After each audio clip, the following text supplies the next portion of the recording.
What's up, everyone? I'm Carter Banks, and you're watching/listening to the Carter Banks Hour.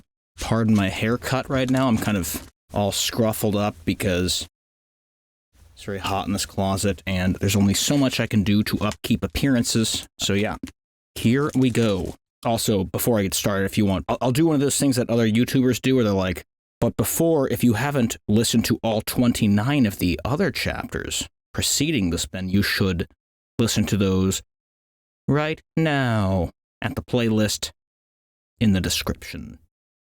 Let us begin. This is Cancer Ward by Alexander Solzhenitsyn, Chapter 30, The Old Doctor, read to you by Carter Banks. In his 75 years of life, and half a century of treating disease, Dr. Oreshenko had raised himself no stone mansion, but he had bought himself, back in the 20s, a one-story wooden house with a small garden. He had lived in it ever since. The little house stood in one of the quiet streets, a wide boulevard with a spacious sidewalk, which put a good 15 meters between the street and the houses. Back in the last century, trees with thick trunks had taken root in the pavement. In the summertime, their tops met to make a continuous green roof. The base of each tree was dug round, cleared and protected by a neat cast iron grill. However scorching the sun, the people walking along the sidewalk felt none of its severity. Cool irrigation water ran along in the tiled ditch. This arc-shaped street ran round the most solid, attractive part of town, and it was itself one of the town's finest adornments. However, the town council grumbled that these one-story houses weren't close enough together, and this made the public utility models too expensive. It was time to pull them down and build 5-story apartment blocks. The bus did not stop near Oreshenko's house, so Lyudmila Afansyevna went there on foot. It was a very warm evening, dry and not yet twilight, and she could see the trees preparing themselves for the night. The first tender fuzz of leaves had appeared on their branches, denser on some, thinner on others, while there was as yet no green at all in the candle-shaped poplars. But Dontsova was looking not upward, but down at her feet. This year, spring brought her no joy. Joy had been suspended as far as she was concerned, and no one knew what was going on to Lyudmila Afansyevna, while all these trees were breaking into leaf, and while the leaves turned yellow and were finally shed. Even before her illness, she'd been so busy the whole time that she never had a chance to stop by, throw back her head, crinkle her eyes, and look upward. Dr. Oreshenko's house was guarded by a wooden slatted door, alongside which stood an old-fashioned front door with a brass handle and heavy pyramid-shaped panels. In houses like these, the old doors were usually nailed up, and one entered by the new door. But here, the 2 stone steps that led up to the old door were not overgrown with grass and moss. There was a copper plate with the sloping calligraphic writing on it. Dr. D.T. Oreshenko, it read, and it was polished as brightly as it had been in the old days. The electric bell was set in a little cup. It did not look unused. Lyudmila Afansyevna pressed the button. She heard a few steps, and the door was opened by Oreshenko himself. He had on a well-worn brown suit. It had once been a good one, and an open-necked shirt. "Aha! Luroshka!" he said, raising the corners of his lips slightly. But with him, this was the broadest of smiles. "Come in! I've been waiting. I'm very glad to see you. I'm glad. But I'm also not glad. You wouldn't come visiting an old man if it was something good." She had telephoned him and asked permission to call. She could have told him what it was about on the telephone, but that wouldn't have been very polite. She was now guilty of trying to convince him that she would have called anyway, even if she hadn't been in trouble, while he was refusing to let her take off her coat by herself. "Please allow me," he said. "I'm not an old ruin yet." He hung her coat on one of the pegs of a long, dark, polished coat rack, ready to receive any number of guests or visitors, and led her across the smoothly painted wooden floor. The corridor took them past the best and brightest room in the house. In it was an open grand piano, with a raised music stand. The pages of the score, open and gay-looking. It was here that Oreshenkov's eldest granddaughter lived. They walked across into the dining room. It had windows draped with dried grapevines and giving out onto the yard. In the room was a large and expensive radio phonograph. After this, they came to the consulting room, which had walls lined with bookshelves, a heavy old-fashioned writing desk, an old sofa, and some comfortable armchairs. "Well, Dormidont Tikhonovich," said Dontsova, gazing round the walls and narrowing her eyes. "It looks as though you've got even more books than before." "Oh, no, not really," Oreshenkov replied, shaking his head fractionally. His head seemed to have been cast out of metal. He shook it very slightly. All his gestures were slight. "Oh, it's true, I did buy a couple dozen lately. And you know who from?" He looked at her merrily, just a shade merrily. You had to know him to notice all these nuances. "I got them from Koznachiev. He's retired, he's just turned 60, you know. And on the actual day of his retirement, it turned out he wasn't a radiologist at heart at all. He didn't want to spend another day of his life on medicine. He'd always wanted to be a beekeeper, and now bees are the only thing he'll take an interest in.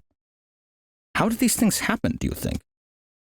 If you're really a beekeeper, how is it that you waste the best years of your life doing something else? Well now, where would you like to sit, Grushka?" She was a grandmother, with graying hair, but he spoke to her as he would a little girl. He made up her mind for her. "Take this armchair, you'll be comfortable here." "I won't stay long, Dormidont Tikhonovich. I only dropped in for a minute," said Dontsova, still protesting. But by now, she had sunk deep into the soft armchair. Immediately she felt calm. She felt almost confident that in this room, only the best possible decisions could be taken. The burden of permanent responsibility, the burden of administration, the burden of choosing what she ought to do with her life, had been lifted from her shoulders at the coat rack in the corridor. Now she was deep in the armchair, her problems had finally collapsed. Calm and relaxed, she let her eyes travel slowly round the room, which, of course, she knew of old. It touched her to see the old marble washstand basin in the corner. Not a modern wash basin, but one with the bucket underneath it. It was all covered, and very clean. She looked straight at Oreshenkov, glad he was alive, that he was there and would take all her anxiety upon himself. He was still on his feet. He stood upright, without the faintest stoop, shoulders and head set as firmly as ever. He always had this look of confidence. It was as though, while he treated other people, he was absolutely sure he could never fall ill himself. A small, neatly cut, silvery beard streamed from the middle of his chin. His head was not yet bald, not even completely gray, and the smooth part of his hair seemed to have changed hardly at all over the years. He had the kind of face whose features are not moved by emotion. Every line remained smooth, calm, and in place, except for his habit of raising his eyebrows almost imperceptibly into arc-like angels. Only his eyebrows expressed the full range of his emotions.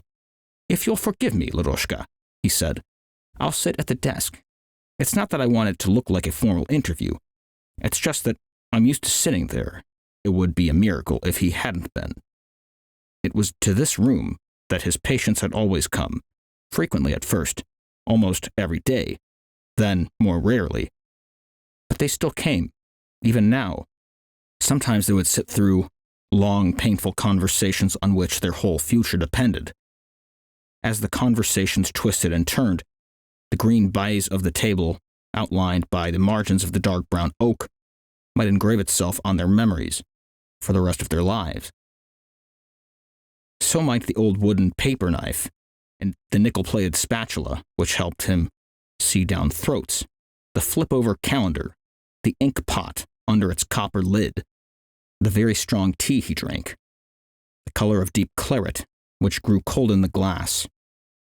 The doctor would sit at his desk, occasionally getting up and walking toward the washstand or the bookshelves to give the patient a chance to relax from his gaze and to think things over. Dr. Oreshenko would never look to one side without good reason. His eyes reflected the constant attention he gave both patient and visitor. They never missed a moment for observation, never wandered toward the window or stared down at the desk or the papers on it. His eyes were the chief instrument he used to study his patients and students, to convey his decisions or wishes. Dormidon Tikhonovich had suffered from prosecution several times during his life for revolutionary activities in 1902, when he and some other students spent a week or so in jail, again because his late father had been a priest, then for having been a brigade medical officer in the Tsarist army during the First Imperialist War. Asterisk next to First Imperialist War. The First Imperialist War, this is asterisk, says the term used in the Soviet Union to describe World War I. So the First Imperialist War would be World War I as described terminologically in the Soviet Union. Then for having been a brigade medical officer in the Tsarist army during the First Imperialist War. It was not just because he'd been a medical officer, according to the testimony of witnesses. He had mounted a horse while his regiment was in panic retreat, rallied the regiment, and dragged it back to take part in the imperialist slaughter of German workers. The most persistent and oppressive persecution had been due to his stubborn insistence on his right to maintain a private medical practice in the face of stricter and stricter prohibitions. What he did was forbidden, as a source of private enterprise and enrichment, as an activity divorced from honest labor that served as a daily breeding ground for the bourgeoisie. There were years when he had to take down his copper plate and turn away every patient, no matter how much they implored him or how ill they were. This was because the neighborhood was full of spies from the tax office, paid or voluntary, and because the patients themselves could never refrain from talking. As a result, the doctor was threatened with the loss of all work, even with the loss of his house. But it was precisely this right to run a private practice that he had valued most in his profession. Without the engraved plate on the door, he lived as if illegally or under an assumed name. He refused to submit either his master's or doctor's thesis as a matter of principle, on the ground that a thesis was no indication whatever of the success of day-to-day treatment, that it made a patient uneasy having a doctor who was a professor, and that the time spent on the thesis could have been much more usefully spent picking up an extra branch of medicine. During Oreshenko's 30 years at the local medical college, quite apart from his other jobs, he had helped provide general treatment and also worked in the pediatric, surgical, epidemic, urological, and even ophthalmological clinics. It was only after all of this he became a radiologist and oncologist. He would employ a 1 millimeter compression of the lips to express his opinion about honored scientists. He claimed that if a man was called a scientist during his lifetime, and an honored one at that, it was the end of him as a doctor. The honor and glory of it all would get in the way of his treatment, of his patients, just as elaborate clothing hinders a man's movements. These honored scientists went about with a suite of followers, like some new Christ with his apostles. They completely lost the right to make mistakes or not know something. They lost the right to be allowed to think things over. The man might be self-satisfied, half-witted behind the times, and trying to conceal the fact, and yet everyone would expect miracles from him. Oreshenko wanted none of this sort of thing for himself. All he needed was a brass plate on his door and a bell which any passerby could ring. Luckily for him, Oreshenko had once happened to save a local VIP's son, who was at death's door. On a different occasion, he had saved another big shot. Not the same one, but a very important person nevertheless. There were several members of other important families as well who owed their lives to him. It had all taken place here in the one town since he had never gone away. As a result, Dr. Oreshenko's reputation became established in influential circles, and a certain aura of protection was built up around him. In a purely Russian city, this might well not have helped. But the East was more easygoing, and they were willing to overlook the fact that he had hung up his plate and was accepting patients again. After the war, he had no longer held a regular, permanent appointment, but served as a consultant in several clinics and attended meetings of scientific societies. So it was that, after the age of 65, he began to lead the sort of unhindered life he regarded as right for a doctor. So, Dormidon Tokonovich, I came to ask you to come down and give me a gastrointestinal examination. Any day that suits you, we'll arrange it. She looked gray, and her voice faltered. Oreshenko watched her steadily, his glance never wavering, and his angular eyebrows expressing not 1 millimeter of surprise. Of course, Ludmila Afansyevna. We shall arrange the day. However, I would like you to explain what your symptoms are, and what you think about them yourself. I'll tell you my symptoms right away, but as for what I think about them, well, you know, I try not to think about them. That is to say, I think about them all too much, and now I've begun not sleeping at nights. The best thing would be if I knew nothing. I'm serious. You decide whether I'm to go into hospital or not, and I'll go, but I don't want to know the details.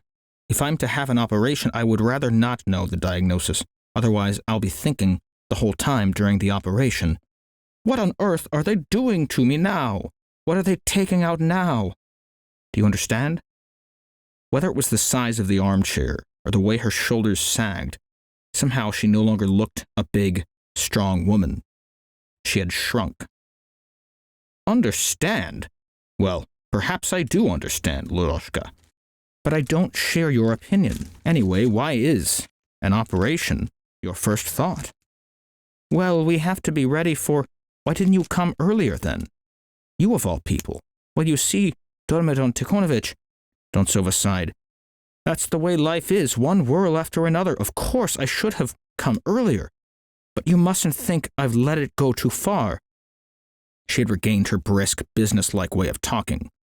Why does it have to be so unjust? Why should I, an oncologist, be struck down by an oncological disease, when I know every single one of them? When I can imagine all the attendant effects, consequences, and complications? There's no injustice there, he replied. His bass voice was measured and very persuasive. On the contrary, it is justice in the highest degree. It's the truest of all tests for a doctor to suffer from the diseases he specializes in. What's just about it? What's just about it? Why is it such a true test? He only talks like this because he's not ill. Oh, so there's ellipses here that makes me think that she's thinking this. I've just assumed that from, the rest of the book. But yes, there's like ellipses. What's just about it? Why is it such a true test? He only talks like this because he's not ill himself. Do you remember that nurse, Panya Fyodorova? He continued.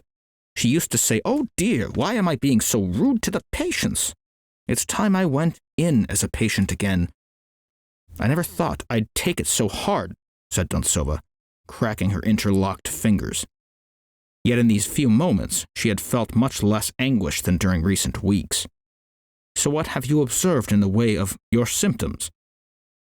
She began to tell him in general outline, but he wanted to know the precise details. Dormidon Tikhonovich, the last thing I want to do is take up the whole of your Saturday evening if you're coming to give me an X-ray examination anyway. Well, you know what a heretic I am, don't you? You know I worked for 20 years before X-rays were invented. And my dear, you should have seen the diagnoses I made. It's like when you have an exposure meter or a watch. You completely lose the knack of estimating exposure by eye or judging time by instinct. When you don't have them, you soon acquire the trick. Dontsova began to explain grouping and differentiating the symptoms and forcing herself not to omit any details which might point toward a crushing diagnosis. But in spite of herself, she was tempted to omit some of them, just to hear him say, "It's nothing serious, Lushka. It's nothing at all." She told him her blood composition, which wasn't at all good, and her blood count, which was too high. At first he listened to her without interrupting. Then he asked her some questions. Sometimes he nodded his head to indicate that something was readily understandable and frequently encountered. But he never said, "It's nothing." The thought flashed through Dontsova's mind that he must have made his diagnosis already, that she might as well ask him straight out without waiting for the X-ray. But it was terrifying, the idea of asking him here and now and getting an answer, whether correct or incorrect, or even tentative. She had to put it off. She had to soften the blow by a few days of waiting. That's so interesting because nobody wants to know that they're sick. I can relate to that so much. They say knowing is the best thing. I feel like not knowing is the best thing. Just saying. She had to put it off. She had to soften the blow by a few days of waiting. They talked as friends talk when they meet at a scientific conference. Yet, having confessed to being ill was like having confessed to a crime. Immediately, they had lost the key to the equality they had once possessed. No, perhaps not equality. There had never been equality between her and her teacher. It was more drastic than that. By her confession, she had excluded herself from the noble estate of medical men and transferred herself to the tax-paying, dependent estate of patients. It was true that Oreshenko did not once ask if he could feel where it hurt her. He continued to talk to her as to a guest. He seemed to be inviting her to join both estates at once. But she had been crushed. She had lost her former bearing. Quite frankly, Verochka Gengart is such a good diagnostician now that I'd normally have had complete confidence in her, said Dontsova, firing out sentences in the rapid manner her crowded working day forced her to adopt. But it's you, Dormiron Tikonovich. I thought I'd be a fine one if I turned down my own students, Oreshenko replied, looking at her steadily. Dontsova couldn't see him very well at the moment, but for the past 2 years she'd noticed a certain gleam of detachment in his unwavering gaze. It had appeared after the death of his wife. But if you have to take sick leave for a bit, will Verochka take your place? Take sick leave? He had chosen the wildest term of all. Did it mean there was nothing wrong with her? Yes, she will. She's a mature specialist now. She's quite capable of running the department. Oreshenko nodded. He gripped his narrow beard. Yes, he said. She may be a mature specialist, but what about her getting married? Dontsova shook her head. My granddaughter's like that, too, Oreshenko went on, his voice dropping to a whisper, quite unnecessarily.